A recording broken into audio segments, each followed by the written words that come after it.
Hi everyone. Today I'm continuing on with a series of discussions of the horror films from 1972. I think today's discussion will be, I think, the 12th or 13th such horror film. And today I want to talk about Asylum. This is a Severin Blu-ray. I'm not particularly crazy about the cover.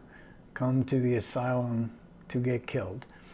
There's a lot of great cover art there from other releases, and original cover art is far better than this, but it is a remarkable film that I very much enjoyed.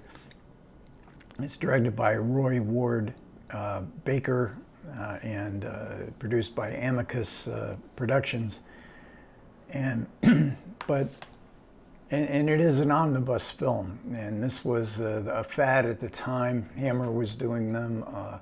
They were very popular. So there's four films, four short stories, short films, and also a fifth story, a connecting story. The production people and the supplements said that they were inspired by Dead of Night, which was a famous British film of late 40s, early 50s, which also had multiple stories. And of horror, terror, suspense. The most famous of the behind the scenes, the creative force behind Asylum was Robert Bloch. And I have to talk about him first because he's famous because he wrote the novel that Psycho was based on.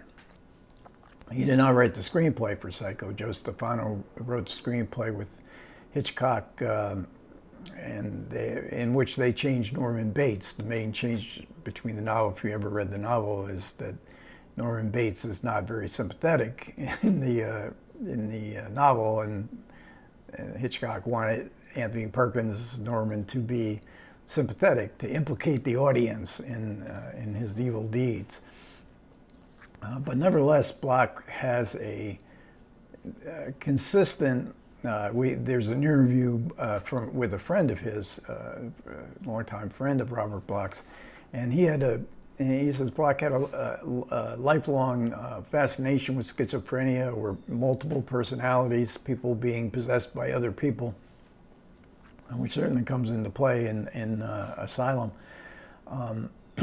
And even though Bloch did not write the screenplay for Psycho, he did subsequently write shows, teleplays for Alfred Hitchcock Presents, for Thriller, which was an anthology show of the 1960s. So here, the connecting story for Asylum concerns a young doctor, psychiatrist, and he's arriving at a mansion out in a rural area, and he is going for a job interview. The doctor who he's expecting to have the interview with, however, is not there, and his replacement, his second in command, now in charge of this asylum, informs him that the other doctor had himself gone insane, and that he was a danger. And we see this doctor sitting in a wheelchair because he has been injured by him. As the job interview, then the young doctor, played by Robert Powell, he has got all the newfangled, let's try to treat these people. The replacement doctor in command now of the asylum, played by Patrick McGee, he just says, there's no use, just lobotomize them. They're beyond hope. They're too dangerous. Patrick McGee, in one of his signature roles, somebody should string together different performances by Patrick McGee, because there's no other character actor that you can compare him to. Patrick McGee was in a lot of these horror films and several Stanley Kubrick films as well, and he always stands out. Both by his looks, his voice. So as part of the interview, and this doctor who's gone insane has perhaps has inhabited another personality. So the new doctor is instructed as part of the interview, go and visit 4 of these patients and see if you can pick out who is the doctor. If you pick them out, you got the job. So the first story stars Barbara Parkins and Richard Todd and Sylvia Sims. These are the storylines that this prospective candidate for a job at this asylum is going to hear. And in this storyline is a traditional triangle. A husband is found a mistress, a younger woman to be his mistress. He wants a divorce from his wife. His wife doesn't want to grant him a divorce. I can't help it. I got to talk about Psycho, as the scary scenes here take place in the cellar. And they're pretty scary. I mean, there's one really scary jolt, and there's a few after that. The second story stars Charlotte Rampling as a young girl who's coming home, a young woman who's coming home from presumably a mental hospital, but she is supposedly better. Her brother is taking her home. When she gets home, she's thinking she's going to be free, but there's a nurse waiting for her. So even though she's well enough to get to be able to live back home, there's still concerns. Again, we get psycho echoes here. In fact, I think Robert Bloch said that this was one of the early stories of his that was the genesis for his later novel of Psycho. And Charlotte Rampling's character has a friend played by Britt Eklund, and they have some really great scenes together. There's terrific chemistry between them. There's a beautiful contrast. They're both beautiful women, but in totally different ways. Third story stars Barry Morse. He's playing a tailor whose shop the business is gone bad, and he needs money. He can't pay the rent, and out of the blue, Peter Cushing comes, and he looks like a ghost. He was bringing material. Make a suit for my son, and I'll give you 200 pounds, which is far more than the tailor could ever have expected. So something must be up here. So Peter Cushing, and this is a beautifully photographed. It's all nighttime, dark scenes, but just gorgeously photographed. Barry Morse, for baby boomers in the U.S., might remember Barry Morse playing Lieutenant Gerard in The Fugitive, a TV series with David Janssen. That was one of my favorites when I was a kid. And then the final storyline has Herbert Lom, who would, the audience and this prospective new employee of this asylum might think this must be the guy.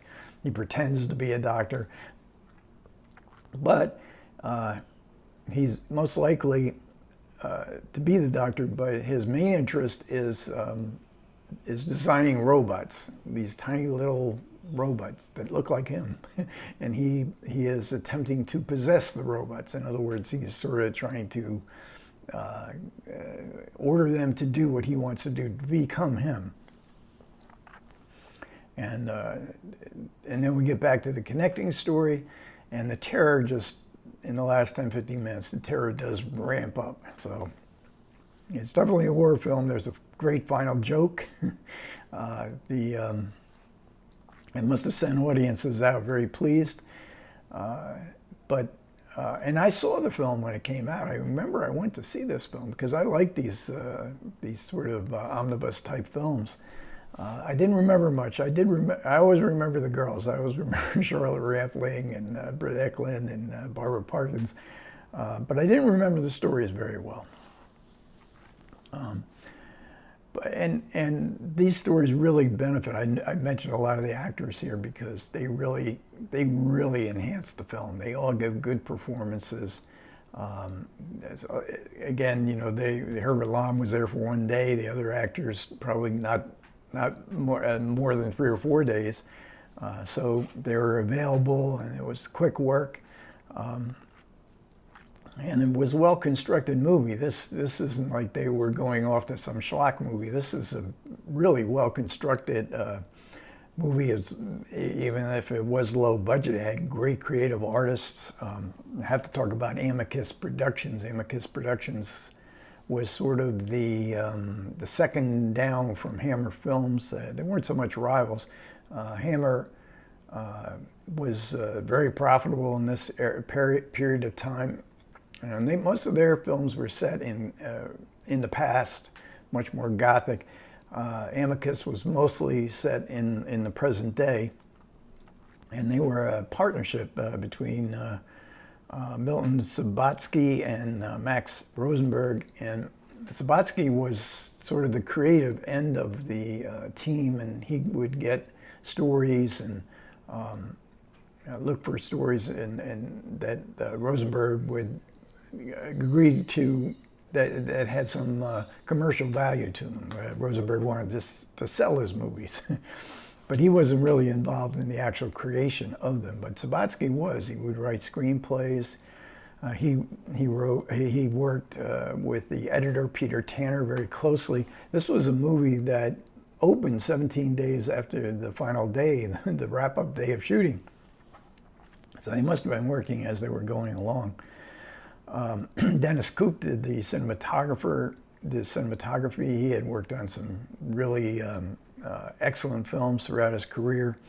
Douglas Gormley did the score, and the score is very good, but it surprised me in the beginning because it's very melodramatic, very bombastic. As the credits roll and we see this car, it's a very banal shot that you see in opening of lots of movies where you see a car drive up to a house, and if somebody gets out or building and goes into the building. But we know from the music, well, we're going to get some melodrama. At least that's what the music is prompting us to think.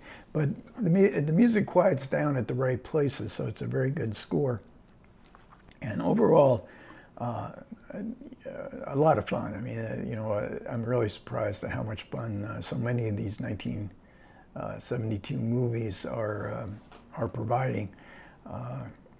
So again, Images next, then Last House on the Left, and then Night of the Living Dead, 4K Criterion, to round out the month of October 2022. Thanks a lot for everybody who managed to listen. I really do appreciate it. Comments are welcome. Take care.